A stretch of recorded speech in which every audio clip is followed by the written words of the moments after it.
The night my mother told me I was never Ivy League material, she was holding a champagne flute and smiling like she just complimented me. That's the part that still gets me. Hi, I'm Sydney Forrester. I'm 32 now. And 3 months ago, at my sister Brooke's engagement party, my Aunt Patricia got tipsy on Prosecco and let something slip that rearranged my entire life. Apparently, I was accepted to Columbia when I was 18, and my mother threw the letter away. Yeah, let that sit for a second. If you've ever had someone quietly decide your future for you without asking, just stay with me. And if you're new here, subscribe to Revenge Diary. We tell the stories we were once told to keep quiet. So here's mine. Back in 2012, I was the responsible one. That was my label. Brooke was the brilliant one. My mom, Diane, loved labels. She wore them like pearls, always perfectly placed.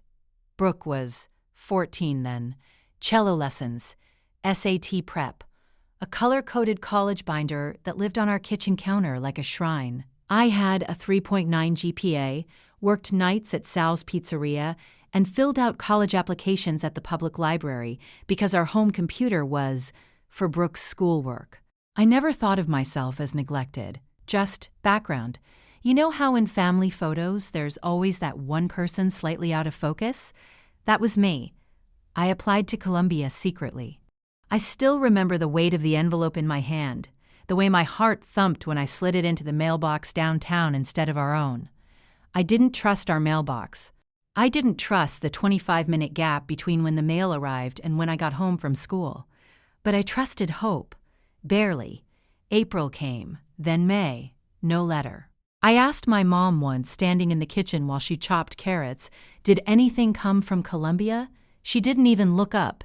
If you'd gotten in, we'd know. And that was that.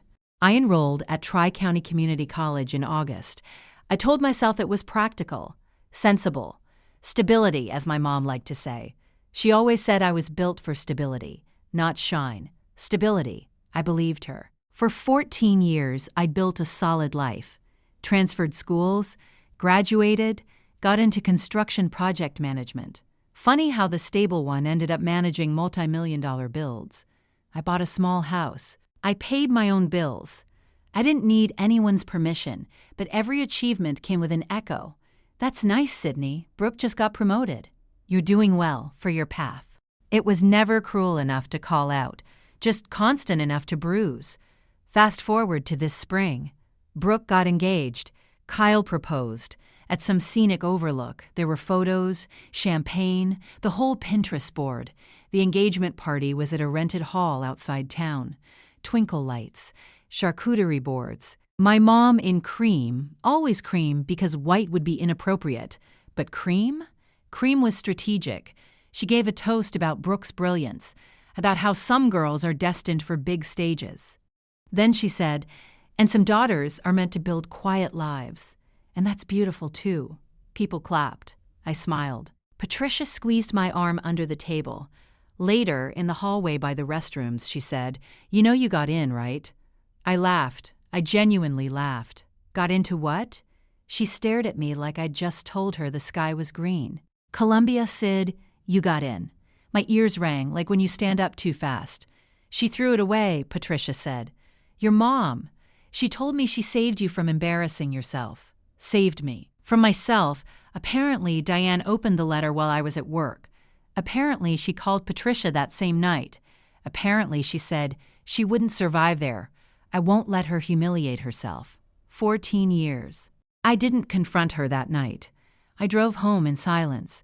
I sat in my car in my driveway and just stared. You know what hurt the most? Not the lost opportunity. Not even the betrayal. It was the realization that every moment I doubted myself. Every time I thought maybe I wasn't good enough. The doubt had been planted. On purpose. The next morning, I called Columbia's admissions office. My voice shook. I felt ridiculous, a 32-year-old woman asking about an application from 2012. The woman on the phone was kind. We don't keep records that long digitally, but if you were admitted, there would have been documentation. There was. I'd been accepted into the fall class. I sat at my kitchen table after that call and just cried. Not loud, just steady. Then something shifted. I applied again. this time to the School of General Studies. Adults, non-traditional students, people who took detours. I didn't tell my mom, or Brooke, or anyone.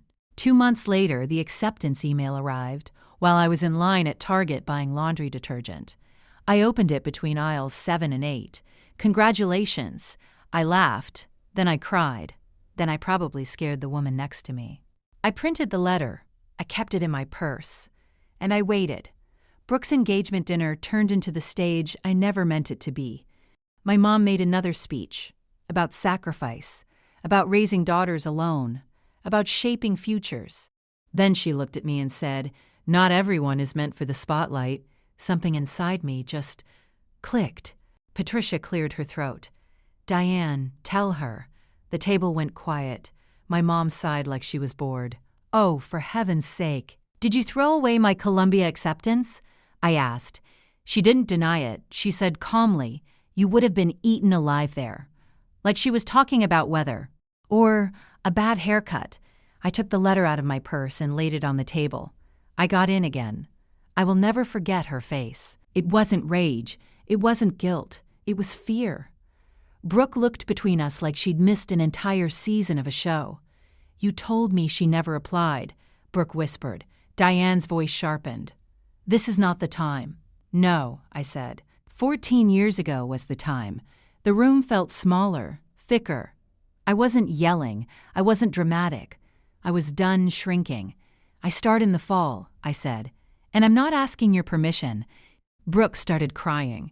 Patricia looked like she might actually applaud. My mom stood up, smoothed her jacket, and said, "You're being ungrateful." That word, ungrateful.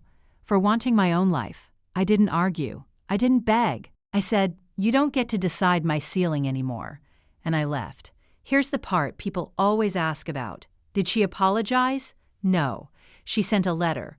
2 pages about sacrifice and stress and doing what she thought was best. Not once did she write, "I'm sorry." And weirdly, that stopped mattering. Because I'm in my 2nd semester now. I sit in lecture halls with students who've lived entire lives before coming here. Veterans, parents, career changers. We all carry stories. The first week, a professor said, "You are not here by accident." I wrote that down. Brooke and I are closer now. Turns out being the golden child is its own kind of cage. She told me once, "I always felt like I was performing. We're learning each other without my mom narrating." As for Diane, she's quieter. The family sees her differently. When control slips, people notice. I don't hate her. I see her more clearly. She applied to Columbia once too. Didn't get in. Never told anyone. Sometimes the ceiling someone places on you is just the one they hit themselves. But here's what I know now. You don't need the apology. You don't need the confession. You don't need the villain to admit they were wrong. You just need to stop believing the version of you they invented. If someone in your life has ever quietly decided what you can or can't handle, whether it's college, a career, love, motherhood, any of it, please hear me. It is not too late. 14 years late is still on time. If this hit something tender in you, subscribe to Revenge Diary. Share this with someone who's been living under a ceiling that isn't theirs. And if you're chasing your own version of Columbia, whatever that looks like, go. I'll see you in the next one.